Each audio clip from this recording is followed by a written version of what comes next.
Oh my gosh.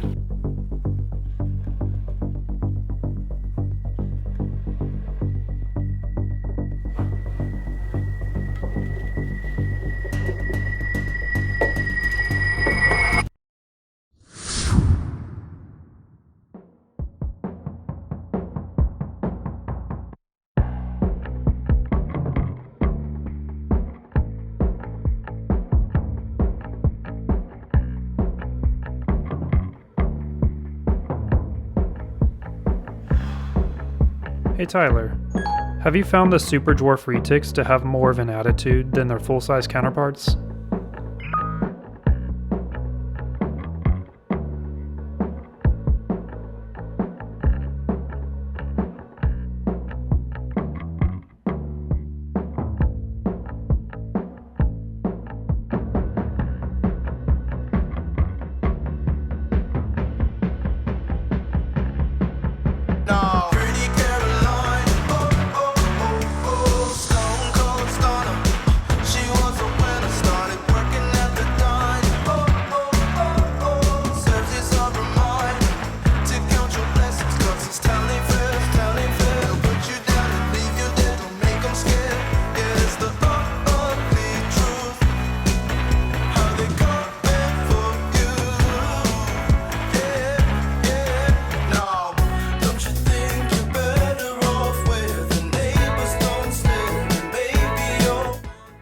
Alright, the day's finally come. So, after Tyler told me to reach out to Reach Out Reptiles, I ended up getting on a wait list for a Super Dwarf Reticulated Python. I started watching a lot of Garrett's videos, Garrett Hartle. He runs Reach Out Reptiles, and he got me hooked. So, what is a super dwarf or dwarf reticulated python anyway? Well, that's kind of a complex question. And if you want like the full answer, I would actually subscribe to Garrett's channel, Reach Out Reptiles. Fantastic channel. But basically, you have mainland reticulated pythons, which can get 18 to 25 feet in length, and they can get over 100 pounds when they're full grown. But they're really intelligent animals. They have tons of different morphs and patterns and color variations. Really neat pet to have, except they're gigantic. The best way I could put this in terms of the benefit of having a smaller one is imagine a tiger. Like everyone loves tigers, right? They're beautiful, they're gorgeous, but they're very impractical to own aside from a few people.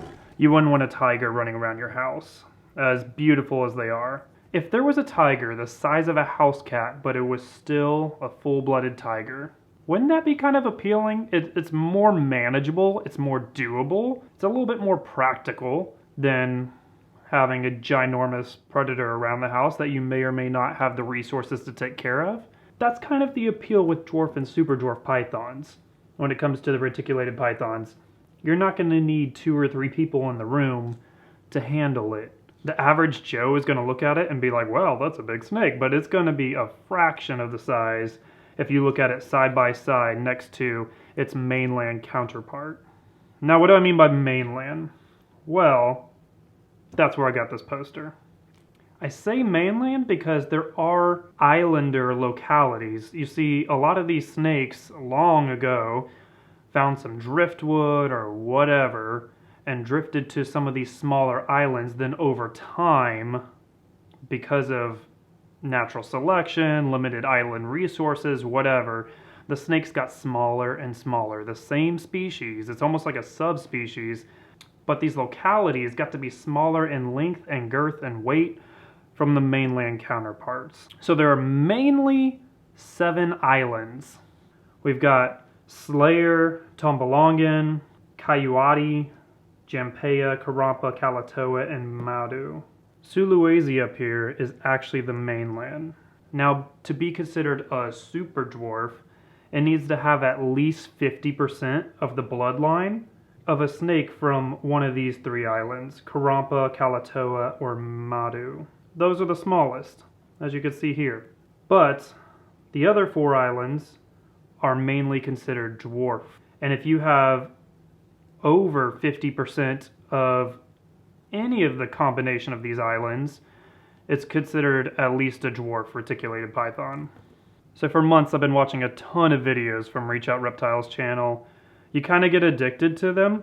You learn a little bit about the morphs, you learn how each island locality has different variations in pattern and color. So I contacted them, I put my name on the list, and 9 months later, the day has finally arrived. Now, sometime in June, they reached out to me, and there was a dwarf, not a super dwarf, but a dwarf purple albino reticulated python, and there was a male available, and I jumped on it. Hatched in May, and then come August, we shipped it. All right, so this is the little guy right here, and he's got Jampea blood in him, and he's got Kalatoa blood in him. So he does have super dwarf and dwarf blood in him, and I'm super excited. Now I am just waiting for FedEx.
All right. He's here.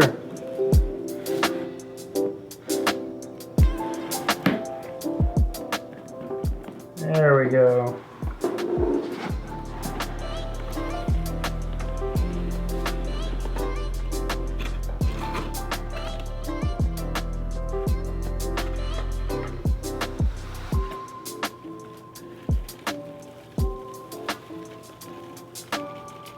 Oh my gosh. Oh, and they got me a t-shirt.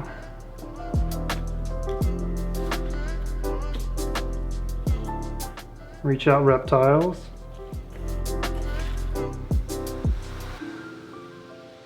All right, we have a card to keep track of this baby and its siblings with a hashtag. That's really cool. On this card here, Travis, please take care of this cute little guy for me. Thanks, Garrett. Oh my gosh. Oh, and here's a shot glass. I love that. Although I know you guys are coming for the snake.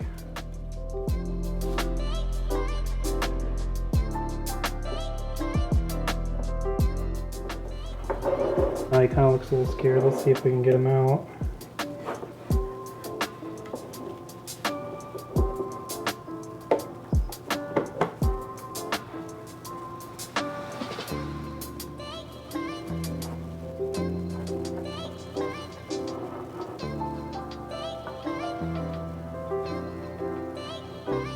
Oh my gosh. It's beautiful.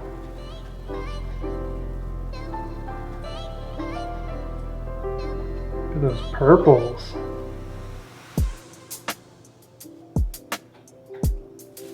Those white sides. Looks very, I don't know, sunset?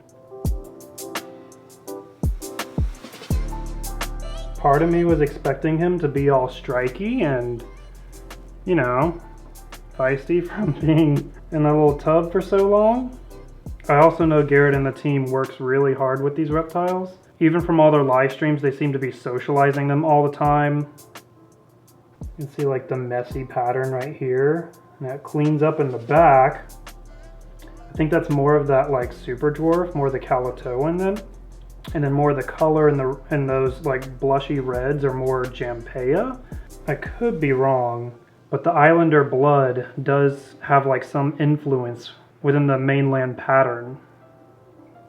Wow, it's so pretty.